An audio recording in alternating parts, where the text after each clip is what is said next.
Thank you for appearing today. My question is fairly simple. It is illegal to pay men and women differently because of their sex in Australia, isn't it? Yes. Yeah, okay, thank you. How long has that been the case? I guess since the 60s. It's the late 60s. Yeah, late 60s, thank you. Yeah, I was going to say. Is the data you publish on comparing male pay versus female pay on a like-for-like job basis? No, Senator, it very clearly is not, and it doesn't intend to be. So you could, for example, publish airline employees, and majority of pilots are men at the moment. Women are increasing, and a majority of hostesses are female, so it would show a skew towards the men because pilots are paid more than hostesses. That's absolutely right. That is the gender pay gap. That's the point. How is that the point? That's what the gender pay gap calculates. It is not seeking to calculate a like-for-like comparison. The definition is, and let's say we're doing an average gender pay gap, it's the average salaries of all men and the average salaries of all women and a comparison between the two. That is the simple, clear definition of the gender pay gap.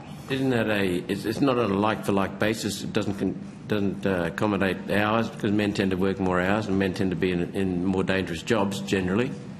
So our calculation seeks to allow for, it annualises part-time or part-year earnings to an annualised full-time equivalent basis so that it does account and allow for the differences and make a fair comparison for people who are working non-full-time versus full-time. Sure. But that's very clear. But it is not a like-for-like comparison, and it doesn't seek to make that comparison. Isn't it then misleading? Not when the definition of what we're calculating is very clear. We're very clear on what the gender pay gap seeks to calculate. And as I said earlier, it's not a perfect measure. It's a proxy for gender equality. And with the clarity of what the definition is, then people can understand what the percentage reflects. So if a male pilot and a female pilot had the similar experience, number of years, similar qualifications, they'd be paid the same. They'd have to be. Well, certainly that's the law and our expectation. I'm sure the government's expectation is that companies do fulfil that requirement of equal pay for equal work because it's been the law for more than 50 years. So where's the gender pay gap? The gender pay gap is driven by a combination of the composition of the workforce and the relativities of those pay for that composition. But isn't it erroneous to say that women are paid less than men? There's a gender pay gap. If, in fact, for equivalent jobs, like-for-like basis, hours worked, they're paid the same.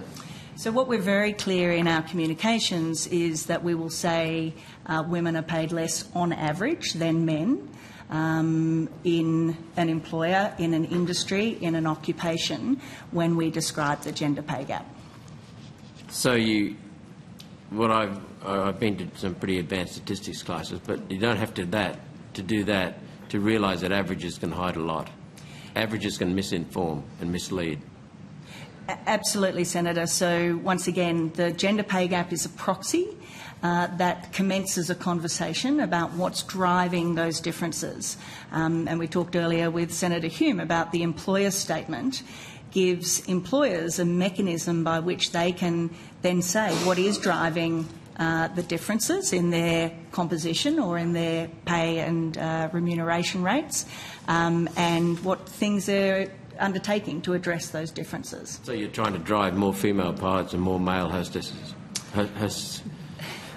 I mean, I thought, and I usually don't comment on individual companies, but Qantas, after the publishing of the gender pay gaps, did announce a policy to attract more pilots into their ranks as a reflection of those very high-paying roles being currently very male-dominated. So the gender pay gap name and shame list that you publish doesn't account for the amount of hours actually worked or overtime, does it? As I've said, Senator, it is what we published was the median salary for women and the median salary for men, or total remuneration and base salary. We did two calculations and the percent differences between the two. And so that was the data that was published for each employer. And it's not a name and shame list?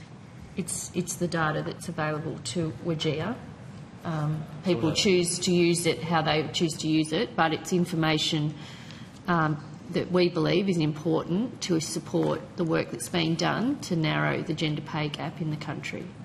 So it's really a tool to use to push an agenda.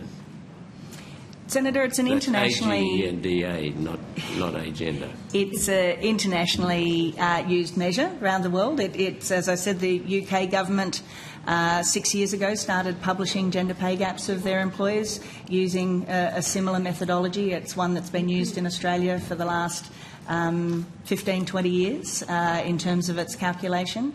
It's a reflection of the relationship between what men and women earn and their responsibilities in the workforce. Well, it would only be that, a reflection of what men and women earn and their responsibilities, if it was like for like, and it's not like for like, it's misleading. I suppose I don't agree with that, Senator.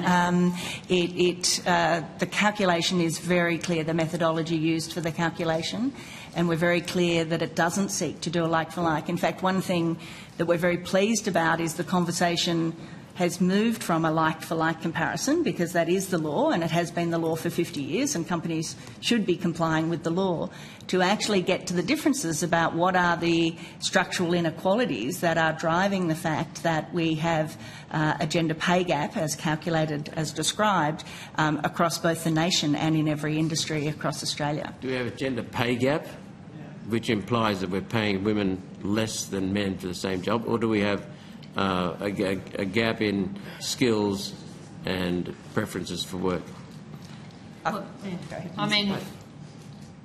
Well, women workers do earn less on average than men, the male workers. Not like for like in Australia.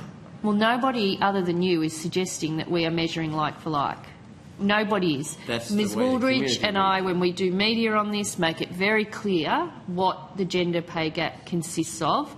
Nobody is saying that equal pay is not being offered to women, although, you know, in some cases we've got rid of pay secrecy clauses and some of the other arrangements that did, I think, disadvantage women in that regard. This is about giving a snapshot in industries, in business, about what is actually happening with their workforce. And, you know, the facts are the facts. And yes, we are pushing an agenda. The agenda is to make sure that women get the same opportunities as men through the work that they do, including dealing with the very gender segregated nature of our labour force. Okay. Are you concerned that if you actually publish real comparable data about how much men and women are working the same job at the same company get paid, it would show there's no gender pay gap because it's illegal and there'd be no need for your agency, so you'd be wound down? I'm serious. No. Nothing would give Mary more pleasure. Not the slightest bit concerned about that. And in fact, what companies say to us is that they do work hard on the like-for-like pay, and they have to remain vigilant each and every year because discrepancies arise. It's not a set and forget, and they do work hard on it, and that's absolutely fundamental. And it's a component of the gender pay gap, but it's not the whole gender pay gap. And so we need to look beyond like-for-like pay to understand what else is driving the inequalities that mean, on average, men and women have a 21.7% differential in their average total remuneration. Right, so give me a hand here. You'd agree that men and women are not the same and that their differences are things to cherish. Because if you're a company that employs only men, you're missing out on the talents of women. So it would be, isn't it better to say, rather than distort the figures, isn't it better to say to somehow encourage companies to employ women for the same job? Well, nobody's distorting the figures. The figures are the information that's provided by the employer to WGEA, which WGEA then publish. So nobody's distorting figures. And I think employers on the whole, including some I've spoken to since their data's been published, are interested in this because they see the benefits that come from a more gender-balanced workforce, for sure. But, you know, we're also dealing with, I think, a lot of history here, a lot of choices that are made about what jobs suit what gender. There's a whole range of things going on here that WGEA's publication of this information supports further action on, so that we are able to deal with, you know, the different components that lead to the gender pay gap in the country. Okay. Thank you. What's the gender breakdown of your workforce, your agency? So we're at the moment 78% women, 22% men, and we continue to seek to improve that balance in our recruitment processes. So you're familiar with the gender gap, the gender pay gap. Why is it so difficult, Minister, for men's groups and shelters? This is not to do with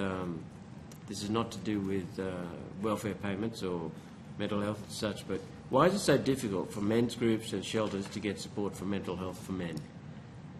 Men are stigmatised in that field. In the area of mental health? Mental health, support, shelters. It's almost I think impossible to get money that's to a question men. that we can deal with in health when we get there, because they would be the providers. I absolutely agree that responses for mental health and support for mental health needs to be targeted to particular demographics, you know, and men, you know, certainly experience mental health concerns, you know, at very high levels, you know. So I think there are targeted supports and interventions that are tailored to men, but health would be the more, the obvious area for that. I'll be asking you in health and other places. It's just that I know men's groups find it very, very difficult to get support, whereas women's groups find it very easy to get support. I do need to. Well, I think both women and men's groups would argue that they are after more support. I'm sure you know, we've been going through that with Senator Waters this morning. Thank you. Thanks, Chair. Thank you.